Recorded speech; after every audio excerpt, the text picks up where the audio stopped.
Kalau akut kebalikannya ya, sifatnya dia cepat, mendadak, dan pengobatannya pun tidak dalam jangka waktu yang sangat lama. Siap, di siang hari ini tadi rencananya 8.30, ini sampai hampir jam 9. Ini teman-teman udah lama nggak ketemu, sobat ngeker yang ada di rumah.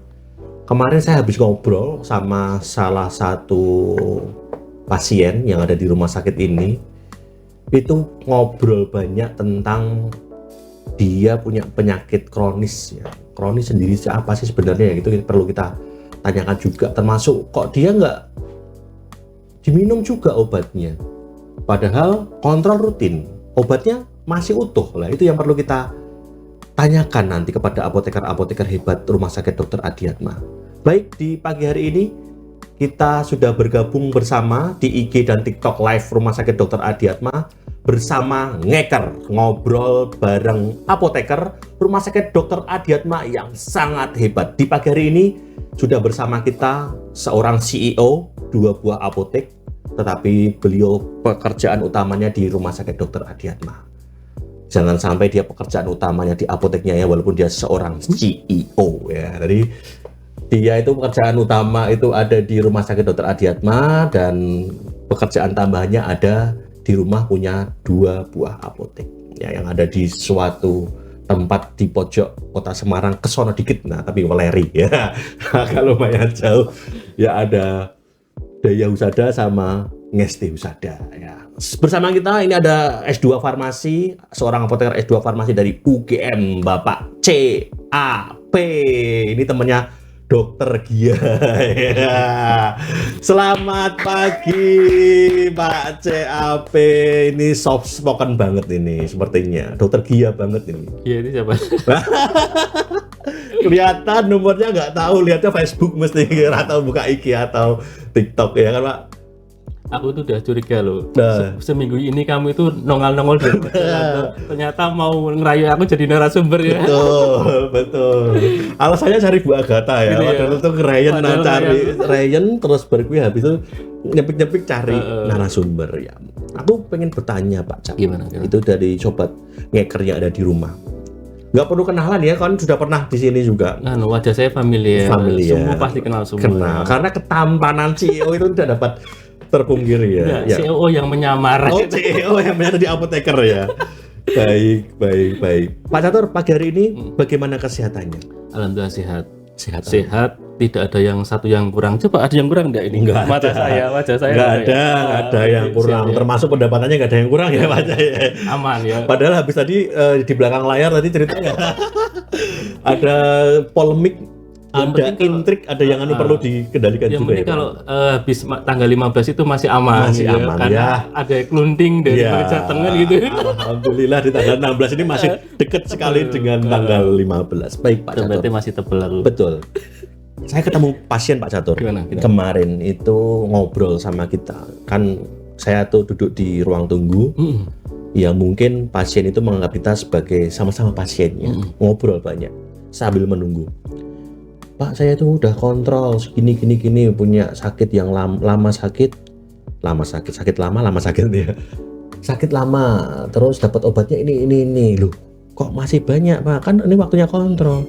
Nje, kalau niku cuman pengen ketemu dokternya saja, pengen ngobrol, pengen keluhan ini, tapi dapat obat sehabis enak nggak tak minum lagi. Nah, itu kan menurut seorang apoteker nanti itu kan suatu hal yang kurang tepat ya mungkin ya Pak ya. Tapi sebelum itu kita pengen tahu dulu Pak, antara kenapa sih dapat disebut sebagai kronis sendiri?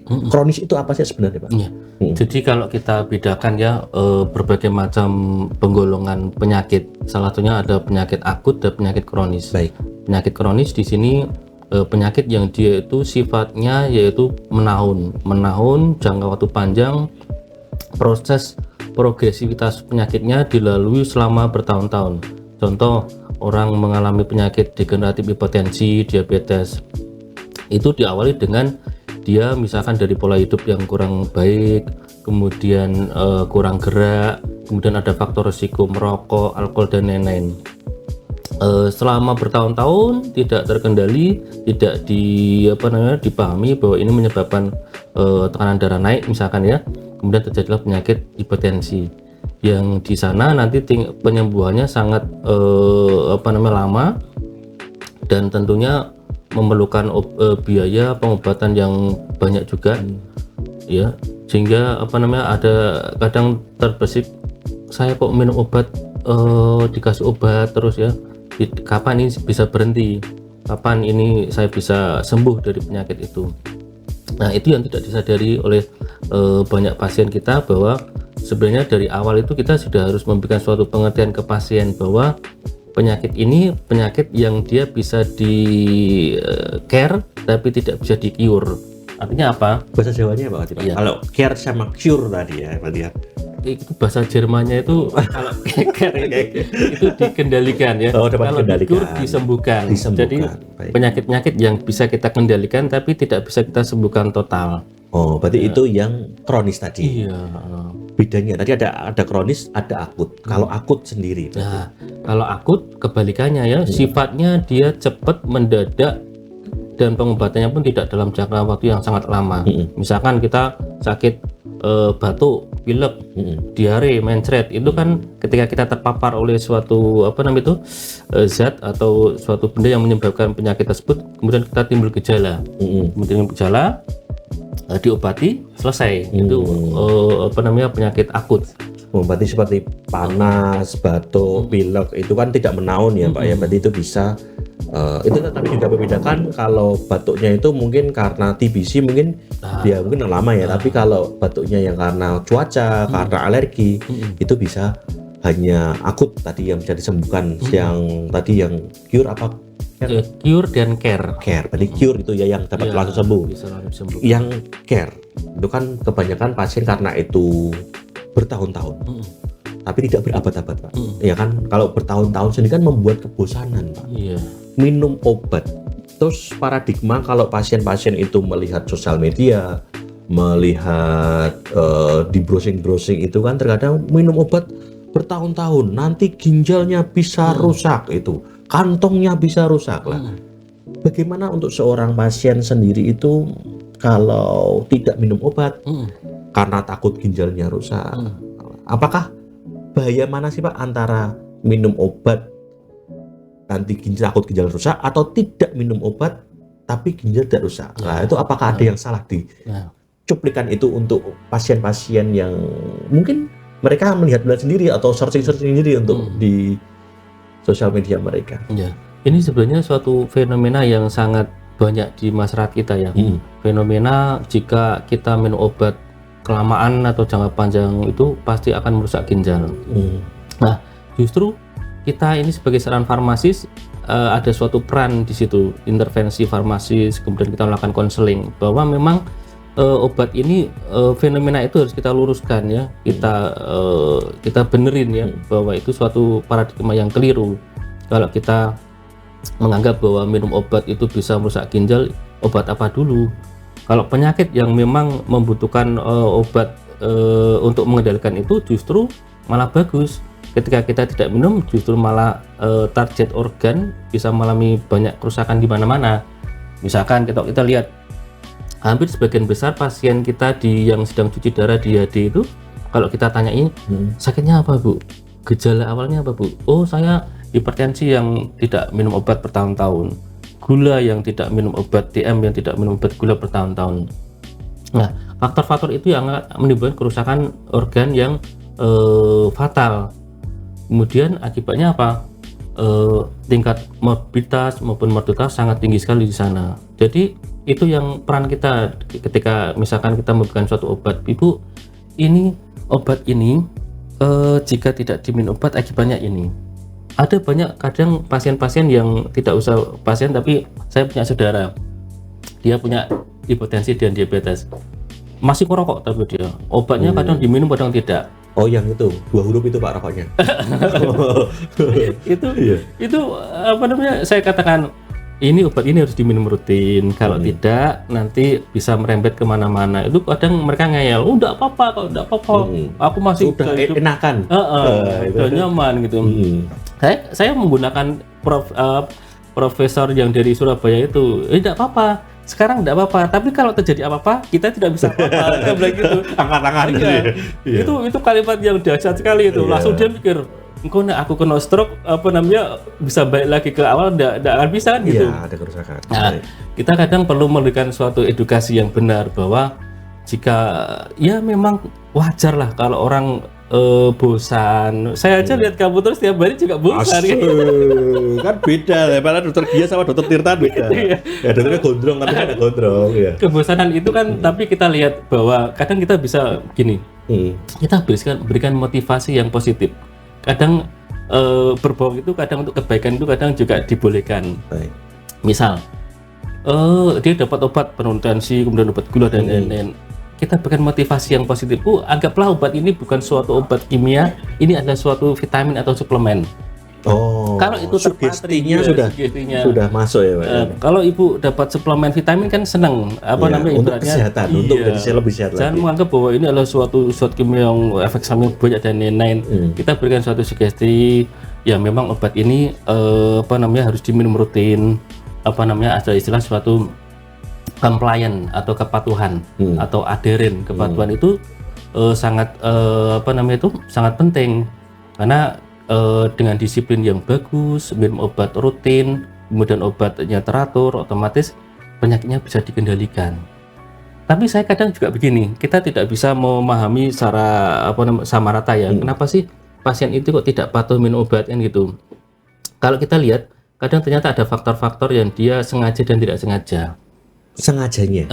Kenapa saya biasa itu? Karena dulu waktu tesis saya tentang ini, jadi saya bisa bercerita panjang lebar. Tepat saya pada pertanyaannya. Penelitian saya ya. Iya, baik. Kamu undang saya pas banget ini. Malah mau ngetes malah dites gitu. Ya, baik. Jadi waktu itu baik. Saya melakukan suatu penelitian ya waktu berarti itu. evidence base-nya ada ini. Ada banyak sekali penelitian bahwa intervensi farmasis pada kepatuhan pasien itu sangat menunjang outcome terapi. Ketika kita hanya memberikan obat, Bu, ini amlodipin sehari 1 kali malam hari saja. Dengan kita memberikan suatu konseling, Bu, ada obat ini harus diminum disiplin, rajin dan teratur. Kemudian juga metode non farmakoliknya ini kurangi ini. Jadi sehingga obat dan pola hidup juga semakin sinkron kan gitu. Saya masih ingat sekali di apotek saya itu kan ada alat tensi. Ada bapak-bapak di obesitas ya toh, mas tensi gitu ya. Saya tensi jebret. Kamu tahu enggak dia sambil apa? Rokok. Aku bilang bagus Pak, bagus sekali ya. Faktor risikonya bapak jalan terus, obat jalan terus ya. Berarti haram dan halal tapi jalan gitu. Ya. Pendapatan meningkat tapi.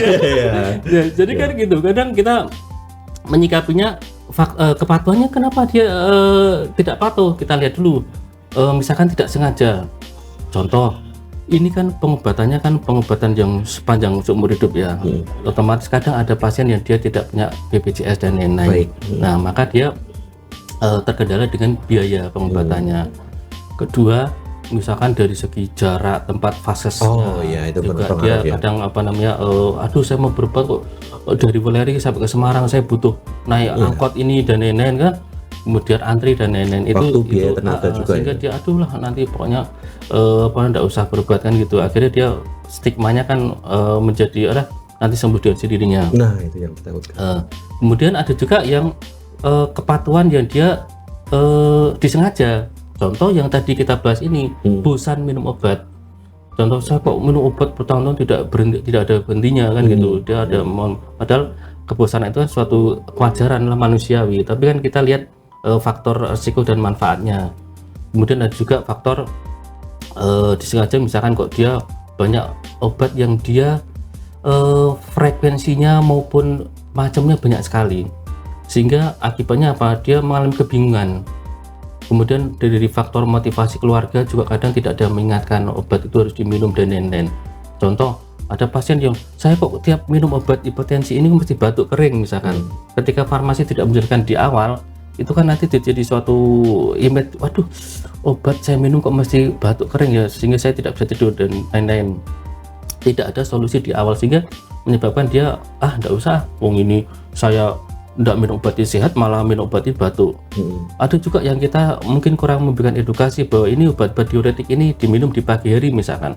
Ada juga yang kemarin marah, saya tuh minum obat ini sampai semalam nggak bisa tidur, tiap 5 menit saya Ke belakang, ya. sampai ngompol-ngompol sampai lari-lari, Iya. sampai pipis gitu.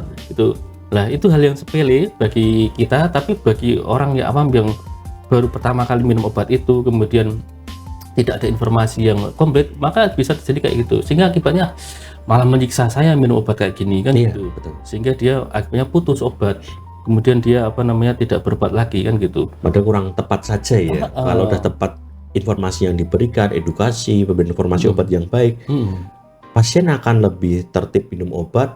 Dan apakah bisa Pak kalau obat-obat yang care tadi setelah jangka waktu tertentu, misalkan dia dengan dosis tertentu, misalnya dosis yang cukup tinggi atau dosis yang sesuai, diturunkan dengan dokter atau dikurangi jumlahnya. Tadi kan misalkan ada yang minum obatnya banyak 7, 6 polifarmasi bahkan itu mungkin bisa nggak itu untuk pasien-pasien dengan tadi kronis bisa turun obatnya, dosisnya maupun jumlahnya mungkin kalau yang ada di rumah sakit. Jadi banyak kasus ketika pasien dia disiplin meminum obatnya, kemudian pola hidupnya dirubah, diet makanannya sangat diperhatikan. Tentunya misalkan kita ambil contoh pasien hipertensi dan diabetes ya, tensinya selama berbulan-bulan akhirnya dia terkontrol baik, kemudian gulanya juga membaik. Itu tentunya dokter akan melihat, akan mengevaluasi, monitoring sediaan obatnya apakah perlu diturunkan ataukah jumlah item obatnya akan diturunkan atau dikurangi. Itu pasti akan terjadi kayak gitu. Karena apa?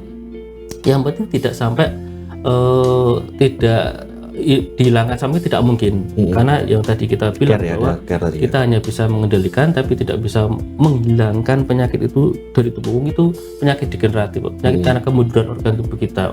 Kalau kita infeksi jelas kita gunakan antibiotik sampai akar-akarnya hilang. Tapi kalau ini kan dari kemunduran organ tubuh kita, jadi kita hanya bisa mengendalikannya itu.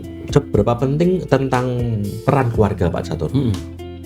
Keluarga, pasien dengan tertib, terus dengan obatnya itu sendiri. 3 hal tadi. Apa sih yang perlu disampaikan oleh seorang apoteker atau seorang tenaga kesehatan untuk mengedukasi teman-teman atau pasien-pasien yang ada di rumah? Tentunya kan kalau pasien-pasien dengan obat-obat ini atau obat-obat yang kronis ini kan ada yang sudah sepuh, bahkan mungkin ada yang masih muda juga ya Pak ya, itu. Jadi penyakit degeneratif itu paradigmanya sudah berubah dari itu ya. Dulu kita menganggap bahwa penyakit hipertensi, penyakit DM itu penyakitnya orang-orang kaya-kaya kan gitu. Karena makannya enak-enak ya. Tapi sekarang kita lihat fenomenanya enggak kayak gitu. Orang-orang yang mohon maaf pekerja biasa aja bisa kena. Karena dari suatu penelitian memang saya punya suatu penelitian yang bagus sekali. Penyakit hipertensi itu juga berhubungan dengan pola makan dan pola hidup ya. Kalau kita lihat orang masyarakat di daerah Papua dengan masyarakat di Sumatera Barat, kira-kira penyakit hipertensinya banyak di mana? Sumber yang kena. Kenapa? Santan-santanan. Iya. Nyata orang Papua itu kan pola hidupnya dia bertahun-tahun bahan bakunya kan ubi, kemudian ketela, kemudian makanan-makanan yang tidak digoreng dan lain-lain kan tidak berminyak. Kalau Sumatera kan nasi Padang seperti kesukaan kita itu, setiap hari kita makan ya tuh, gorengan aja sampai minyaknya sampai banyak sekali. Nah itu kan baru-baru kemarin Pak kita ke sana tuh. Iya kan? Langsung tensimu langsung tinggi kan. Yang dimarahin teman-temannya itu. Habis itu kamu beli obat atorvastatin di rawat jalan kan. Dimarah-marahin teman-temannya ya. Itu salah satu demografi yang kita bisa simpulkan ternyata memang dari pola hidup kemudian pola makan itu sangat mempengaruhi nanti endingnya penyakitnya kan gitu. Nah tentunya kalau kita lihat keluarga juga kita harus ikut dilibatkan. Karena apa? Banyak pasien-pasien kita yang usianya sudah 60 tahun ke atas, apalagi di tempat kita itu kan ada penyakit di polipsikiatri itu kan banyak pasien skizofrenia, depresi, bipolar dan lain-lain. Tentunya pasien-pasien itu kan memerlukan suatu peran keluarga yang sangat penting sekali, pendampingan supaya tidak ibaratnya supaya bisa minum obat teratur, kemudian bisa mengurangi gejala dan lain-lain kan gitu. Orang skizofrenia itu kan dia tidak bisa, orang depresi dan lain-lain juga minum obat kalau tidak diingatkan dia tidak akan minum kan gitu. Nah itu peran keluarga sangat penting untuk mengingatkan, kemudian mengedukasi maupun memberikan bantuan dalam hal minum obat secara disiplin itu. Nah tentunya nanti hasil endingnya adalah outcome terapis bagus.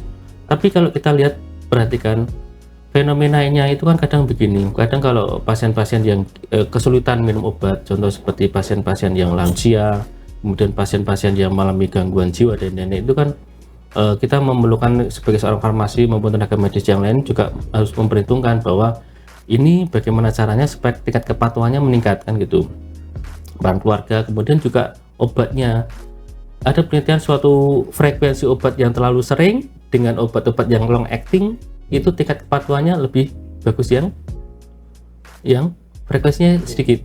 Contoh misalkan kalau kita minum obat hipertensi, kita minum obat captopril seri 3 kali ya, dengan amlodipin seri 1 kali. Oh, lebih efisien yang Lebih 1 kali. efisien, Ya, lebih pasiennya akan lebih mudah tanpa harus mengingat-ingat obat yang banyak tadi. Iya. Ya.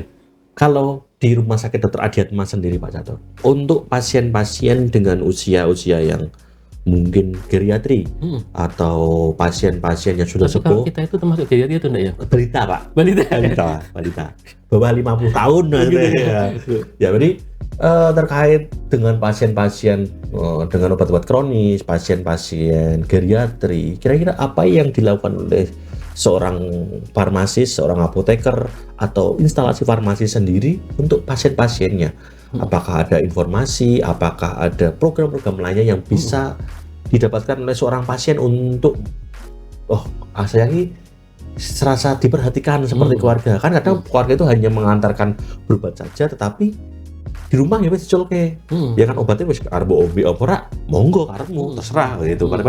Padahal kepatuhan pasien itu sangat diperlukan untuk minum obat tersebut. Kira-kira apa yang dilakukan instalasi farmasi maupun apoteker itu sendiri? Jadi kalau kita klasifikasikan ya, pasien-pasien yang datang ke rumah sakit kita itu kan ada pasien-pasien yang dia masih usia di bawah 40 tahun, ada yang balita, ada yang sudah 60 tahun ke atas dan lain-lain. Kita ada suatu program yang digalakkan oleh Pak Gubernur, yaitu fast track, pasien fast track. Jadi pasien fast track itu, fast itu kan cepat ya. Atau kalau kita lewat jalan raya itu kan ada suatu jalan tol gitu ya, jalan tol. Nah, pasien-pasien yang anggapan kita kan kalau kita antri obat itu kan lama Iya, malah nambah tensinya semakin naik. Iya, image-nya itu mesti langsung kebayang nanti saya akan seharian di rumah sakit. Dari pendaftaran kemudian sampai ke diperiksa dokter, nunggu dokter, antrian dokter, kemudian kalau dia ada lab yang perlu diambil, kemudian habis itu endingnya adalah ambil obat di farmasi. Iya, gunungnya di situ ya. Bayangannya sudah aduh nanti boring ya. Boring sekali. Boring tahu toh? Iya. Apa itu? Itu vokalis Noah. Oh iya. Itu boril itu ya. Boril ya, beda ya. Nah, kita berikan suatu alternatif dan program unggulan kita, yaitu salah satunya kita berikan suatu nomor antrian yaitu fast track. Bagi pasien yang dia usia sudah 60 tahun ke atas, mohon maaf, kan dia daya tahan tubuhnya, kemudian kondisinya sudah tidak prima lagi. Kalau untuk suruh mengantri kan kasihan kan gitu. Kemudian pasien-pasien yang datang menggunakan alat bantu jalan, dan pasien-pasien menggunakan kursi roda, menggunakan brankar, kemudian pasien-pasien yang sangat nyeri habis tindakan, contohnya di pasien poli gigi itu kan habis cabut gigi kan sakit sekali. Itu kalau orang datang kemudian suruh ngantri, itu ada suatu lagu, daripada sakit gigi lebih baik sakit hati kan gitu sih. Dia sudah sakit, lihat antrian, waduh masih 100 lagi. Betul. Dia sakitnya nyerinya jadi 100 dia lah, dia dari ambang 10 itu kita percepat. Iya, berarti ini resmi ya Pak ya? Resmi. Nggak dibuat-buat toh. Takutnya itu kan alasan kita buat nyepetin siapa gitu. Enggak ya, itu asli ya. Berarti ada buktinya apa sih Pak kalau pasien fast track nih, pasien reguler, pasien anak-anak racikan misalkan, itu apa yang membedakan? Kita di Farmasi Rawat Jalan Dr. Adiatma ini ada suatu nomor antrian. Nomor antrian. Nomor antrian bisa dilihat. P, ada R, ada F. Jadi pasien-pasien yang dia memang kondisinya selain yang saya sebutkan tadi bisa di P. Kalau ada racian nanti kita kasih nomor yang racian. Kita edukasi bahwa ada respon time. Respon time untuk yang dia racian itu ada surat SK dari gubernur, yaitu kita tidak boleh lebih dari 60 menit. Kemudian kalau yang biasa itu tidak boleh lebih, ini idealnya. Tapi kadang ada situasi yang kita tidak bisa kendalikan. Force major. Ya, misalkan kok kondisi SIM rumah sakit terganggu, ada pemadaman lampu, internet tidak bisa jalan dan lain-lain, ada konsul dokter, itu kan nanti bisa terjadi barrier atau jadi hambatan kita. Dan itu tapi tidak setiap hari tapi kan ya. Tidak setiap hari. Kalau kondisi normal dan kondisi tentunya kita harus menggunakan patokan itu, Nah, untuk dulu awal-awal kita terapkan itu banyak pasien yang komplain, "Loh, saya nomor sekian kok itu Bapak itu sudah dipanggil iya, ya." kok datangnya barusan udah dapat duluan, yang ini udah 60 misalkan, kok saya belum dipanggil gitu. Ada yang pasien sampai maju, "Loh, kok saya didahului sama Bapak ini." Nah, setelah kita jelaskan dan sudah hampir 1 tahun lebih ini ya menggunakan itu, akhirnya sudah tahu, oh iya, ternyata memang ada suatu pengkhususan untuk pasien-pasien tadi. Dan kita pun juga ibaratnya seperti kita itu kan diajari pharmaceutical care ya, memberikan obat atau menghadapi pasien itu sama dengan diri kita jadi pasien. Kita kan tidak pengen mengantri lama, tidak pengen dilayani secara judes, tidak pengen dilayani secara yang tidak enak kan gitu. Nah, tentunya kita berikan suatu alternatif. Nanti kalau di pasien rawat jalan itu, satu, jika memang pasien dan keluarga pasien tidak bisa menunggu lama, ada suatu keperluan, kita bisa alternatif ke pengiriman obat lewat JNE. Oh, berarti ada kerjasama dengan suatu layanan untuk mengantarkan obat tadi ya Pak ya? Itu bagi pasien yang tidak bisa menunggu. Nah, berarti mungkin kalau geriatri atau fast track tadi bisa cepat. Nah, tapi kalau pasien yang nggak mau nunggu lama bisa diantar nih ke rumah ya Pak. Tapi kecuali untuk pasien-pasien psikiatri. Oh, karena obatnya memang harus khusus untuk diberikan berisiko ya. Karena obat-obatnya golongan obat keras tertentu, kemudian obat penenang dan lain-lain. Baik. Nah, kalau diantar Pak, apakah juga kan ditinggal nih obatnya? Berarti tidak dapat informasi obat dong? Ya. Kewajiban kita sebagai seorang farmasi tetap harus memberikan suatu informasi. Caranya berarti? Ya. Saya kira apoteker dikirim ikut JNE terus keluar obatnya ini gitu. Langsung nanti malam sampai ke rumah saya. Gratis ya kan gitu. Bonceng JNE, bonceng itu yang mengirim itu nanti. Nah, kalau kita tetap harus kita memberikan informasi. Karena apa? Kadang ada obat-obat yang memang harus disampaikan. Ya tadi takutnya malah nggak patuh karena salah minum obat yang harusnya diminumnya pagi hari, diminum malam hari malah ke belakang terus tadi ya. Ada yang suppositoria tidak dimasukkan ke dubur langsung ada dimasukkan bubur tahunya ya. Kan mereka tidak tahuan. Sambil bacanya dimasukkan bubur. Bubur ya. Jadi lembek ya. Habis itu malah mencret. Ya. Nah, tapi ada juga banyak pasien-pasien yang keliru ketika habis diperiksa dokter kemudian dapat resep itu dikasihkan di loket 1 diantrikan, tidak usah. Langsung saja ke loket 2, nanti ada petugas farmasi yang di situ akan menjelaskan obatnya dari SIM rumah sakit kelihatan. Kita jelaskan, kemudian kalau memang diperlukan ada penunjang harus dikumpulkan, kita mintakan di situ. Nah, habis itu barulah kita kasih nomor antrian untuk ke JNE. Nah, setelah itu pasien bisa pulang, nanti obat diantar. Nah, loket berapa Pak tadi Pak? Biar sobat ngeker di rumah bisa tahu. Ya. Kalau pengen diantar berarti bagaimana? Ke loket 2 langsung. Loket ada tulisannya? Ada. Takutnya kan loket 2 orang ada tulisannya.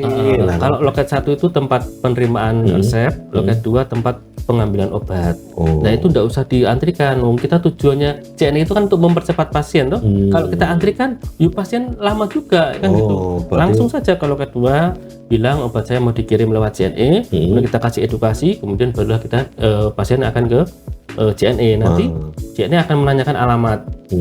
Kadang ada pasien yang bolehkah alamat tidak sesuai kata? Boleh dan biayanya juga sangat murah. Di tempat kita itu kalau 500 juta. 500 triliun. 500 triliun. Kan omongan CEO mahal-mahal. Jadi kalau yang untuk dalam kota Semarang 8.000 rupiah lo ya. Iya. 800. Itu kan segelas kopi yang boleh diminum Pak. Benar. Cuma dilihatin doang. Minum dulu ah. Iya. Bukan macam 8.000. Kopi itu membuatnya hidup tambah hidup. Bagi yang apa namanya suka, ya berarti dia tambah pahit gitu. Tambah pahit. Wah gitu ya. Wah gitu. Iya. Nah kemudian untuk apa namanya tadi sampai mana nih? Jadi lupa Kopi. saya. CNE 8.000 dalam kota. Oh iya, kalau di luar kota Semarang 10.000. Itu ada juga pertanyaan loh. Rumah saya Batang sana, rumah saya Jakarta tetap 10.000. Wih, Jakarta 10.000. 10.000 se-Indonesia 10.000. Oh, Mau dikirim gitu. kemana pun 10.000. Di luar kota Semarang 8.000 dan 10.000. Oh, Ya, baik. cuma 2.000. Terjangkau. Sampai ke rumah saya Weleri 10.000. 10.000. Itu kalau naik bis sudah bisa sampai ya, Pak? 20-an lebih. Iya, Artinya 2 kali kan gitu. Iya, benar-benar. Macam ada ini salam dari Sobat Adiatma. DJ Yuli, pagi Pak Catur. Tema yang menarik dan ada sepanjang waktu. Iya sih, selamanya. Ini kan selama ada orang sepuh atau pasien-pasien dengan obat kronis selalu ada. Media sosial saat ini sangat mudah dijangkau pasien, Pak. Banyak iklan-iklan yang berbau terapi penyakit tertentu atas nama herbal, minuman sehat yang dikemas dengan sangat menarik sehingga menimbulkan rasa tidak percaya lagi dengan obat. Nah, bagaimana mensiasatinya? Ini salah satu mungkin pasien itu sangat bosan mungkin ya Pak, bosan minum obat dan akhirnya mencari alternatif. Nah, padahal alternatif itu biasanya ada testimoni ya, kadang-kadang, saya sembuh dari obat ini, ya, gunakan obat ini, ya gitu itu. Ada testimoni seperti itu, apa yang dilakukan oleh seorang apoteker misalkan atau bagaimana? Ini fenomena itu banyak sekali. Masyarakat kita itu kan masyarakat timur ya, kita kan punya budaya timur yang suka terhadap Barat, produk alam. Pak, Kita barat atau timur ya? Semarang Barat ini. Oh, gitu ya. bukan. Ya dari segi timur. Kita itu dikelilingi oleh banyak sekali tanaman herbal yang ada di sekeliling kita dan murah, tidak perlu beli dan lain-lain kalau kita tahu efek apa namanya kegunaannya. Nah, kadang kita berpikiran bahwa kalau minum obat kimia itu resikonya efek sampingnya muncul banyak ini, tapi kalau alami menggunakan produk Indonesia, menggunakan obat nasional, jamu dan lain-lain, artinya bagus. Nah, kadang juga ada fenomena bolehkah kombinasi antara obat kimia dengan obat herbal kan gitu. Iya. Kalau prinsip kita sebagai seorang perawat kita harus diplomatis. Artinya apa?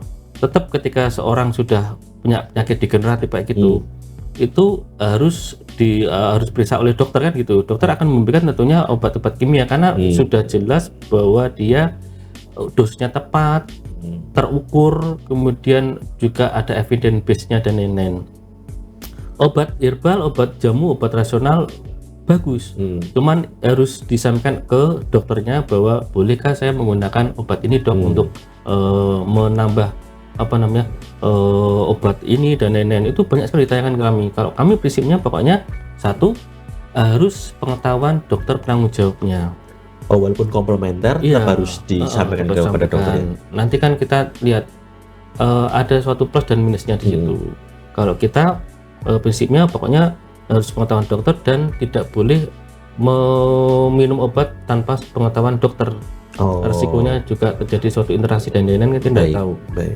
Dan kalau kita herbal itu kan tentunya ukuran dosis dan parameternya kan evidence-nya masih agak kurang banyak karena empiris tadi ya, baru diketahui Pak empiris. Saya pernah waktu itu penelitian saya S1 kan tentang obat pelangsing dan saya gunakan dulu, saya langsing sekali. Tapi sekarang ketemu sama kamu diocok makan nasi padang terus sehingga perutnya tambah melar gitu. Betul. Ada suatu penelitian bahwa kelemahan dari obat itu salah satunya adalah dosis.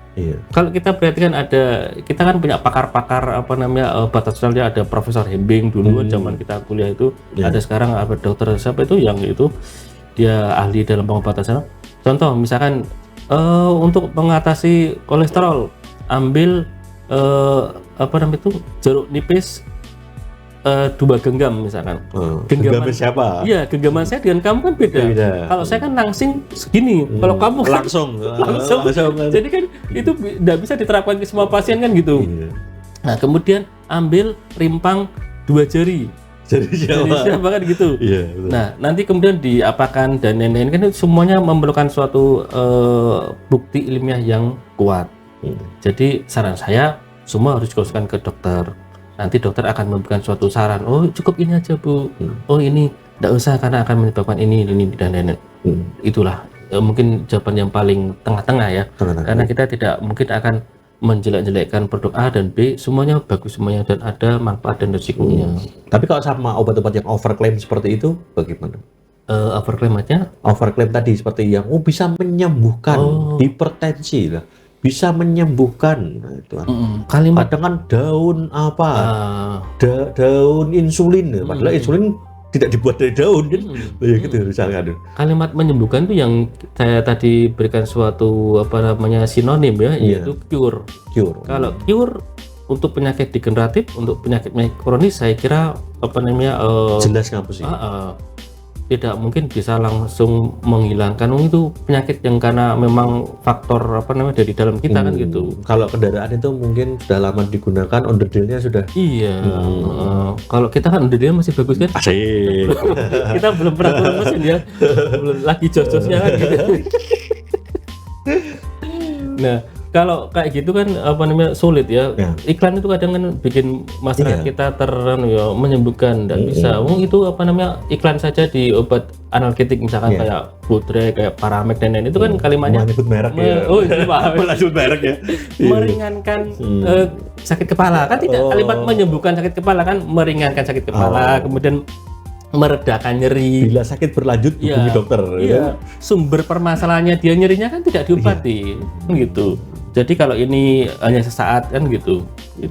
Ya berarti itu dari tadi kalau melihat dari testimoni dan lain-lain yang perlu dipelajari lagi ya, apakah itu masih layak digunakan atau tidak. Kalau itu jamu, berarti harus dosisnya harus disesuaikan, tapi tidak meninggalkan obat-obat yang kronis yang tetap diminum, terus juga konsulkan ke dokter juga. Lah, bila ini pasien kan lupa nih, nggak tanya dokter, bisa hubungi Boba nggak Pak untuk tanya itu? Jadi kita itu punya beberapa unggulan ya. Di tempat kita itu apotekernya atau farmasinya itu sangat welcome dan kita senang untuk berbagi ilmu kepada pasien, terutama pasien-pasien kita.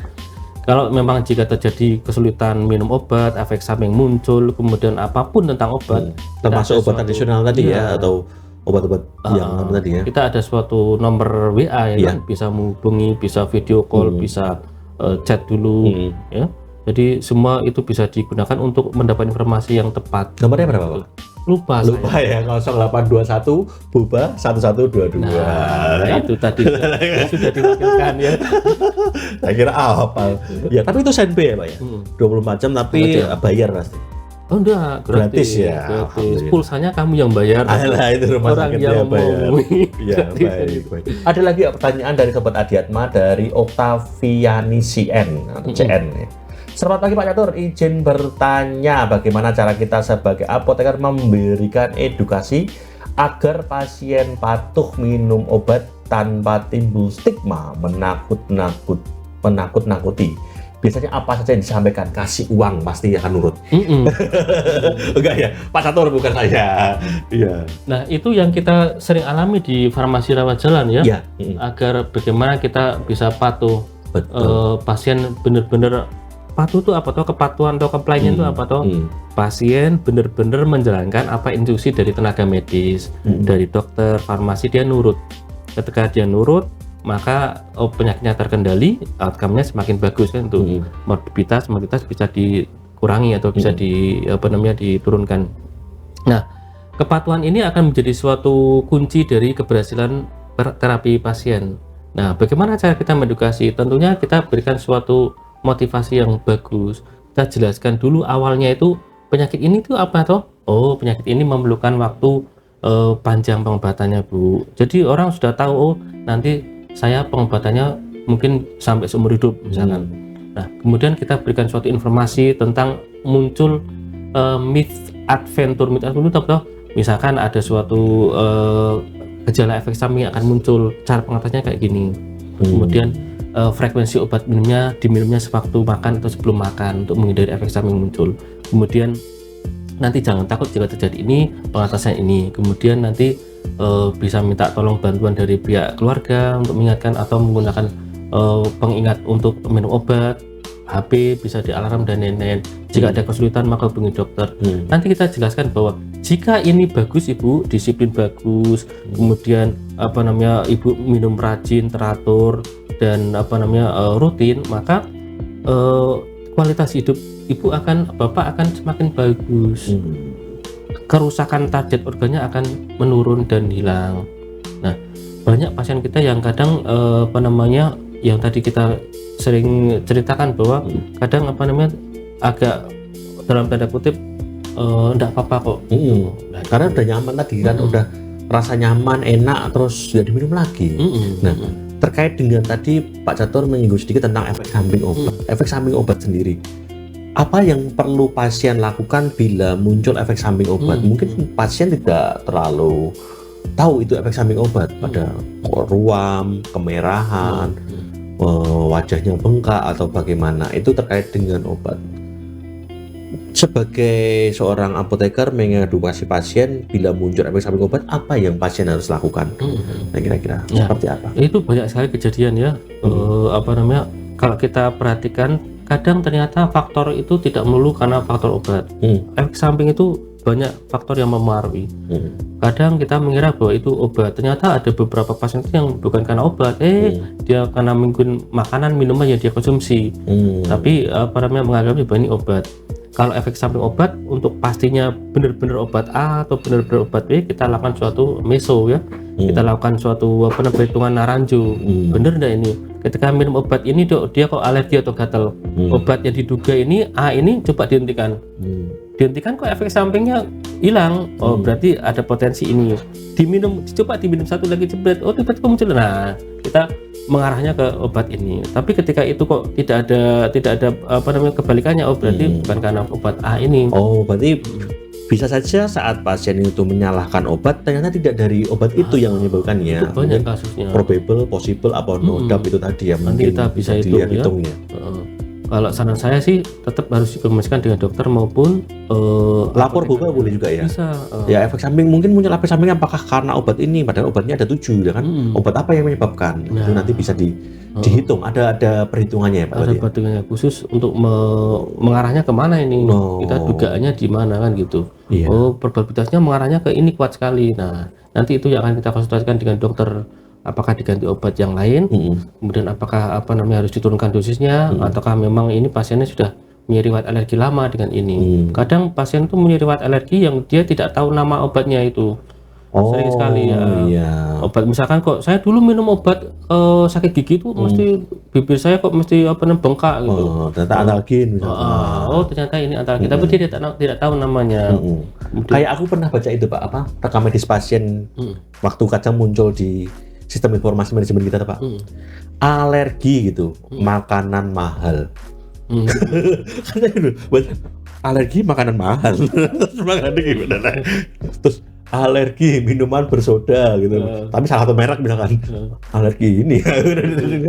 Tapi itu masih mendingan. Aku takutnya itu apa, di SIM rumah sakit terus alergi jika ketemu Darmawan.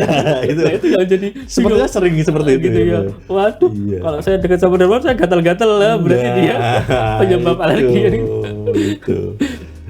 Pak Catur, ini kan ada pesan tadi dari Bu Apoteker Agatha karena sebenarnya masih banyak yang pengen saya ngobrolin lagi, tapi nanti saya minta waktu lagi ke depan ya Pak. Nah, yang penting saya itu satu, amplopnya tebel ke saya loh. Saya pasti tenang, kan CEO nanti tinggal ambil di branchasnya. Ceknya kosong, nanti saya yang nulis sendiri. Nolnya mau saya kasih 7 atau 8 itu terserah saya. Kamu yang penting mencairkan. Perjanjiannya tadi kan cuma setengah jam Pak, jadi ya saya minta waktunya Pak setengah jam. Nanti sepertinya akan banyak sekali pertanyaan dari sobat-sobat Adiatma. Sobat-sobat Adiatma nanti, sobat-sobat nyeker maupun sobat-sobat Adiatma bisa di kolom-kolom chat yang ada di rumah sakit, nanti pengen tanya apa, nah nanti kita akan bahas. Gitu ya Pak Cap? Boleh. Ya kan, kalau ini kan karena ada pelayanan pasien yang harus segera kita lakukan. Tadi saya diberi waktu 30 menit untuk ngobrol sama Pak Cap terkait obat-obat kronis ini. Ya kan nanti bisa sambung lagi. Sebenarnya mungkin 4-5 jam nggak akan terasa. Kalau saya 2 hari 2 malam tidak makan tidak tidur kuat aku. Iya, yang penting ada kopinya ya. Itu tadi, tapi saya nanti bisa dimarahin sama Bu Agatha ya kan, karena nanti mintanya cuma setengah jam. Begitu Pak Catur. Sebelum kita tutup, itu Pak, minta statement pesan untuk pasien-pasien sobat nyeker yang ada di rumah tentang obat-obat kronis. Ya. Jadi kalau kita Kameranya di sana, Oh, kameranya iya. di sana. Mana sih? Nah, ini. Oh, itu ya. Oh, bukan, itu nanti dunia beda, Pak. Gitu Nah, itu ya. Kalau kita lihat menurut aturan dari BPJS kan kategori obat kronis itu ada sekitar 9 penyakit yang di cover sama BPJS. Kalau kita lihat ada penyakit hipertensi, penyakit diabetes, kemudian penyakit asma, kemudian penyakit PPOK, kemudian penyakit SLE, kemudian penyakit skizofrenia, jantung, dan lain-lain. Jadi saran kami ketika memang benar-benar ibu bapak terdiagnosis dari penyakit itu, jangan khawatir, coba ke vaskes satunya jika punya BPJS. Nanti ketika memang tidak ada sarana prasarana obat yang memadai di situ, nanti akan dirujuk ke rumah sakit yang mempunyai SDM maupun mempunyai sarana prasarana yang bagus. Nanti pengobatannya gratis, penyakit ibu bisa terkendali, bisa kualitas hidup semakin membaik, dan jangan takut terhadap efek samping obat. Di sana kita sudah sediakan apoteker yang akan siap memberikan informasi apapun tentang obat yang ibu bapak minum. Ya, Jadi aman ya. aman. Oke. Dua juga unggulan dari Rumah Sakit Adiatma. Ada ITER dan PRB. ITER apa, Pak? Ya. Nah, itu. Kalau dulu kan kita sama-sama SMF ya. Iya, informasi ya. ya. Kopi resep Ya. buat ITER berapa kali gitu Tapi ya. dulu lulus tidak kamu pelajaran apa namanya bahasa Latin? Bahasa Latin. Acetosal, acidum acetyl salicilium ya kan. Kalau teman saya acidum acetyl salicum tidak begitu. Acidum acetyl salicum. Minta cium. Iya. Dulu waktu praktikum itu ada Ketawa semua. teman saya kata, "Kak, saya mau cari acidum acetyl salicum, Bu." Itu marah. Gimana ya bisa-bisa dong. Iya. Ya, ITER itu artinya pengulangan. Ya. Jadi bagi pasien yang dia obatnya penyakitnya tidak mengalami progresivitas dan bisa dikendalikan. Ya, seperti kronis ini. Seperti kronis, kemudian tidak ada suatu tindakan yang harus dilakukan banyak. Baik. Dan dia stabil kondisinya, tapi obatnya masih memerlukan pengobatan di sini, maka kita dokter akan memberikan suatu iterasi pengulangan. Bahasa Indonesianya Bahasanya diulang atau kalau sering diulang itu macam ya bapak datang hanya ambil obat saja, tidak ketemu dokter. Ya, jadi tidak perlu mengantri dokter, tidak perlu mengantri yang lain, yang penting bisa diulang. Nanti di surat kontrolnya akan ditulis oleh perawat ITER berapa kali. Nah, ada yang 1 kali, ada yang 2 kali. Maksimal berapa kali yang pernah ada di sini? Kalau kita saat ini 2 kali. 2 kali saat ini. Karena untuk melihat kondisi pasiennya apakah tertib atau tidak, apakah perlu ada pergantian dosis atau tidak. Ya. Karena harus dimonitoring lagi kan. Setelah 2 bulan itu harus ketemu dokter, nanti dilihat apakah sudah apakah diganti, kondisi ini sudah stabil sekali, maka dilakukan PRB, pasien rujuk balik. Rujuk balik itu artinya apa? Pasien sudah dalam kondisi yang stabil dan obatnya sudah ada disediakan di vaskes satunya, maka diberikan suatu rujukan balik sehingga pasien lebih mudah dekat dari rumah, kemudian bisa ke dokter keluarga atau vaskes satunya ya. Klinik atau puskesmas atau apa ya. Obatnya sama? Obatnya nanti dapat obat yang sama dengan yang di sama di ITER tadi. Misalkan sudah ITER, biar di PRB kan, berarti di vaskes satu juga dapatnya. Nanti kalau ada misalkan obat yang tidak ada, maka nanti ada apotek yang ditunjuk oleh BPJS untuk mengambil obat itu. Jadi ini info baru ini ya. Nah, nanti kadang terkendala loh, apa yang harus saya bawa waktu nebus obat atau ambil obat saja di vaskes, betul. Yang di rumah sakit kita. Yang ITER. Kadang pasien yang pasti satu tetap membawa surat kontrol, kemudian membawa buku obat, membawa hasil lab. Yang tidak kalah penting itu adalah membawa kopi resep dari kami. Yang tadi terekam tadi ya. Dan sebisa mungkin ya kalau ITER-nya itu tanggal sekian, tanggal hari ini ya tepat waktu, tidak harus pasien yang datang. Malah bisa diwakilkan? Bisa. Pacarnya boleh? Boleh, siapapun boleh. Yang penting bawa surat itu, boleh. Berkasnya komplit, kemudian nanti tetap pendaftaran di depan, nanti bilang resep ITER, kemudian nanti akan dikasih tanda terima. Nanti baru kalau loket 1 untuk ambil obatnya. Berarti langsung dari pendaftaran ke farmasi untuk ambil obat, tidak perlu antri dokter. Tidak ada fingerprint, SEP surat rujukannya kalau sudah habis pun tidak perlu diperpanjang dulu, tidak apa-apa. Nanti baru kalau mau ketemu dokter kita diperbarui. Kan itu jawabannya 3 bulan. Dokter. Baik. Gitu. Nah, banyak pasien-pasien yang kadang lupa tidak bawa kopi resepnya, tidak membawa, iternya resep insulin Risudek misalkan kan perlu hasil labnya HbA1c. Itu tetap harus dibawa Tetap semuanya. syaratnya harus dibawa untuk Tapi klaimnya. kemudahannya tidak harus pasien yang datang, Baik.